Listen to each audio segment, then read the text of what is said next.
you would see you can pick the page, an individual page, either a corporate page or an outlet page, and create the chart around that individual page. And it wasn't affected by the coverage setting. And that's necessary for how some clients want to be able to report. They want to see a page next to another page. So what we've made is an addition for the post-level insights. In addition to being able to select your corporate pages and individual outlet pages, you also now have an option to select all outlets. And really what this does is it's just setting the chart to use the coverage setting on your Evaluate tab. So we have the general settings that have always been there in terms of what gets reflected on the chart and what gets reflected in the table. Those things still exist. Create the chart, and when you save it, it will run off of the coverage setting up here. So if you look at this chart here, this one is reflecting posts across the outlets. Again, there's only going to be information here. There's only going to be data here if the page has more than 30 likes. And our fictional coffee company, Engage121, does not have that many likes. So very few of our outlet pages have that have Facebook Insights available. But for those that do, it'll roll up all that information together. We can click on the post and we can see the individual posts, what's being counted for those posts. So again, in this case, our fictional company doesn't have a whole lot of fans and a whole lot of reach, particularly through the outlets. But for those of you who do have large outlet organizations, large franchise organizations, you'll see that rolled up here. Now, again, this does run off of the coverage setting. So if by chance you create a chart like this and you don't see anything populated on it, either A, there's the option of the no Facebook Insights available for those pages, or you may not have outlets selected in your coverage setting. So I'll show you what that would look like. If I change that setting to be corporate only, my chart that is set up for outlet information isn't going to populate anything, so I'll see nothing there. But if I make the change, I can select a full group, or I can select all of my outlets or just a group of them. And again, all those filters already exist. The tags that you've provided for your outlets, you can filter on those. You can filter on states. All those things to filter your coverage setting for your Evaluate tabs. So that's the first thing we like to take a look at. The next thing is a change to the email alert options for our Facebook comments email alert. So we'll switch back into the application, go back to the account tab, and then alerts, and then under listen.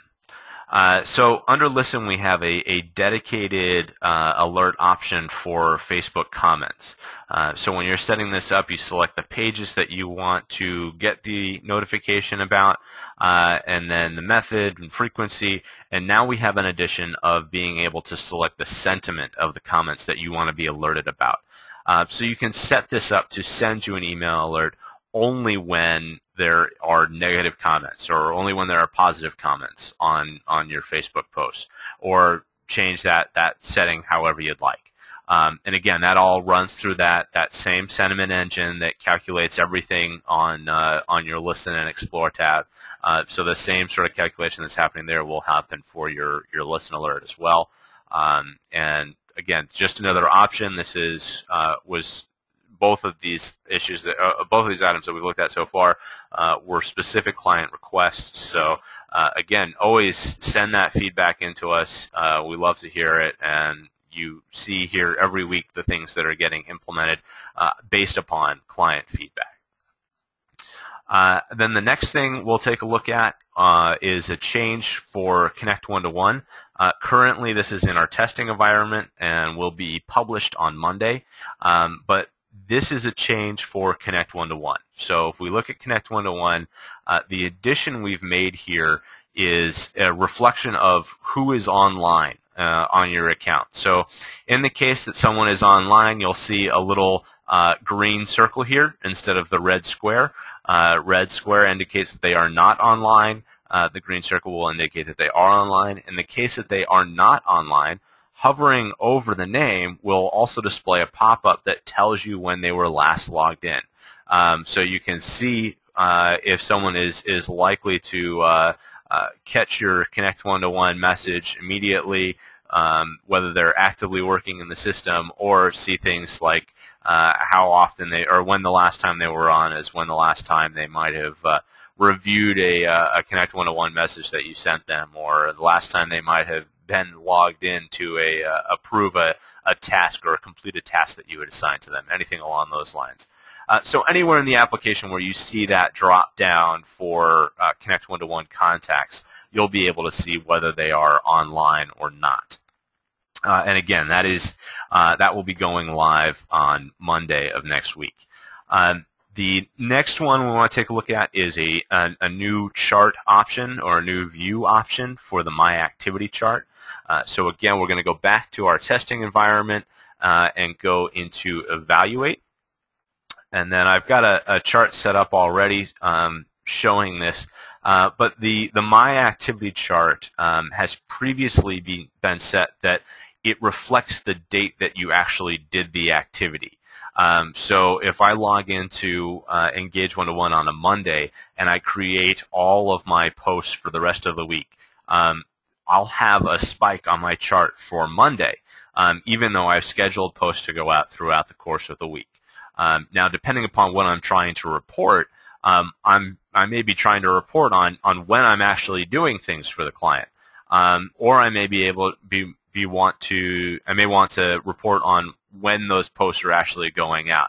So now we have created an option that when you're setting up your My Activity chart, you can select which you'd like to have, how you'd like to have that reflected. So you can choose to reflect just all of your activities on the date that you took the activity, the date you created the post, or on the date that that post was actually sent out to the social media platform. And you do still have the same options for selecting which types of posts. In this case, if you want to show just the retweets, or you want to see just the activity that you've completed by type, you can see that there. But that setup, that option is now will be available on Monday for all of our accounts. And you can see in this case, most of the things that are being sent out of this account are being sent out immediately and not scheduled.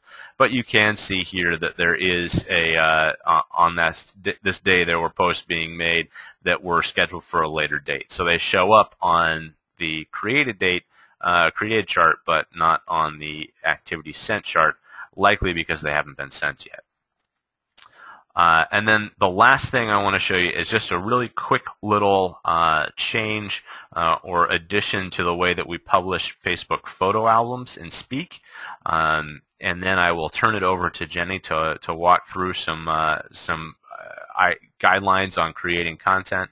But in Speak, when you go to create a Facebook album or publish to a Facebook album, one of the library types that we have is a Facebook album. And in the case that you're doing that, whenever you're posting to a Facebook album, we change the Speak functionality to reflect that specifically.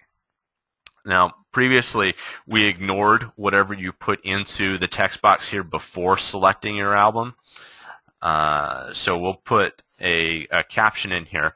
And now, when I go and select my my album here, and I start adding photos into my album, each one of those photos will get that default caption that I've put into the text box there before I selected the album.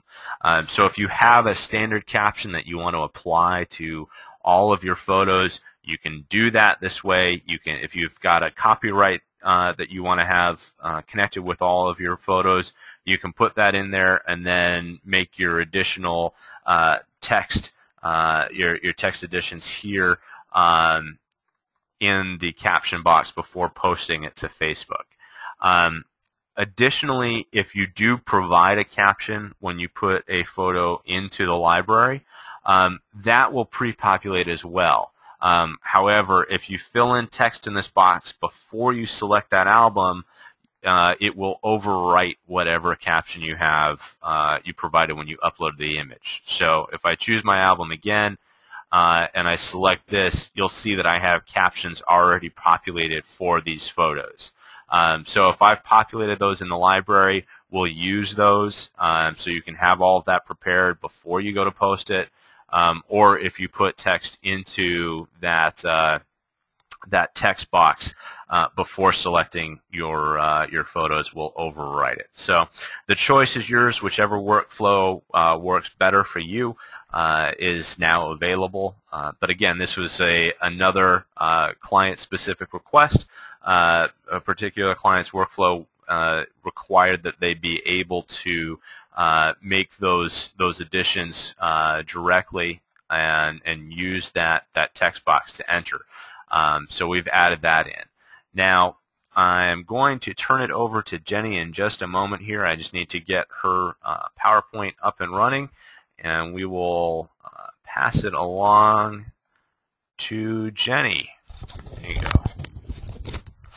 Hi everybody, thank you so much for being patient with us today. For 2013, we're going to bring you guys some marketing and talk about ways you can increase your visibility online through social media marketing, and how you can do that through by using some of the functions that we have and features to achieve those goals. So we're really excited about this. I'm going to try to do this every Friday with our weekly updates with Ryan. So we're also sending out these emails. Hopefully you guys your email yesterday from us. You'll be getting weekly emails from us with these marketing strategies. So today we're going to talk about relevant content, because that is how you can elevate visibility online. We see that there are 4 best practices in Engage, 4 best practices overall, and we're going to talk about how you can achieve those in Engage. AP Planner is a big one. You guys might not even know that that's an Engage 121. Using content to help you be relevant, and then posting it to your social channels, and of course tracking to make sure that you're achieving your goal. So step 1 would be using AP Planner. This screenshot shows you where AP Planner is located in Engage121. AP Planner, of course, is with the Associated Press. You can search relevant dates in the year, anniversaries, birthdays. This is good for creating content when you don't have anything to write that day or anything to post online. It's great to switch up your content with just some random information that everybody can connect to. A great one week is Community Manager Appreciation Day. That's just a national, actually it's a worldwide event, and that's in here. And so that's just to talk about on channels that everybody can relate to, as well as holidays, when it was Martin Luther King Jr. Day, things like that. And if you don't know of any that are coming up, AP Planner to find out dates. For big ones is to have those planned ahead of time, and you can do a little marketing campaign for them. Step 2 would be your content resources. Don't forget to populate your account with all the blogs you follow, the RSS feeds. That way you have all the information Engage 121, and it's easy for you to post it to all of your social channels by hitting the Engage button and putting it on Facebook or scheduling it for Twitter later. Make sure that having that relevant content that you know is relevant to your industry and your target audience is going to help you grow your brand online. And then step 3 is make sure you distribute all this relevant content to all your social networks. Of course, change the messaging a little bit, tailor it to each network, and so people don't think that they're getting the same information in 4 different places. But, the general message, which is that holiday anniversary you're promoting, make sure you publish it everywhere. You're knowledgeable about relevant events and timely events, and it's great content for you and your communities. And don't forget to check Google+. Remember, that's helping with SEO now. And step 4 is tracking your success. And these are 3 charts and evaluate that I use every day and are very helpful when it comes to seeing how well you're doing online and how relevant your content is working. Link tracking is one of my favorites. You can track every tiny URL you send through Engage. When you URL, you can track that. So it's really great for blog posts. Make sure you use that one URL, and when you post it everywhere, you can see how many people clicked on it. Friend shows you how well you did, because it shows you likes, comments, shares on Facebook, retweets on Twitter. So that's showing you how relevant your content is, because how well it did with your followers. And then your buzz chart's just telling you how often you mentioned. So that's really great to know as well. You can look at the date you published something to see if you were mentioned a lot that day and a few days after to see how relevant that was. So that's all I have for you guys for marketing strategy, but just know I'm always take a call with you guys if you'd like to discuss this topic further or any topic with me. I do that with our clients every day. So chat, we can do it through email, do it on phone. I'm doing Skype interviews today. So any questions you may have about social media marketing, especially in using Engage121, feel free to contact me. And here's Ryan. Great. So thank you everyone for joining us. I hope you found it valuable. Again, I apologize for the technical difficulties at the beginning of the call. Hopefully those of you who were able to stay with us benefited. As always, please do like us on Facebook, follow us on Twitter. I do highly recommend that you subscribe to our YouTube channel, not just for these videos, but Jenny is also posting lots of videos about interviews with our clients, discussions on creating content, things like that, as well as her weekly social media recap where she talks about just general news that's happening in social media, things that you want to be aware of that don't specifically relate to Engage121, but just social media as a whole. And if you do have any questions about the webinars or that you've seen here, you can always reach out to Jenny either directly or through our Engage121 Twitter handle, or you can reach out to our client services team at support@engage121.com.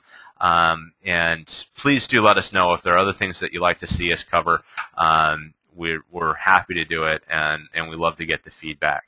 Again, thank you all for joining us this week, and I do apologize once more for the technical difficulties. Hopefully that never happens again. At any rate, we'll see you back here next week, and have a great weekend.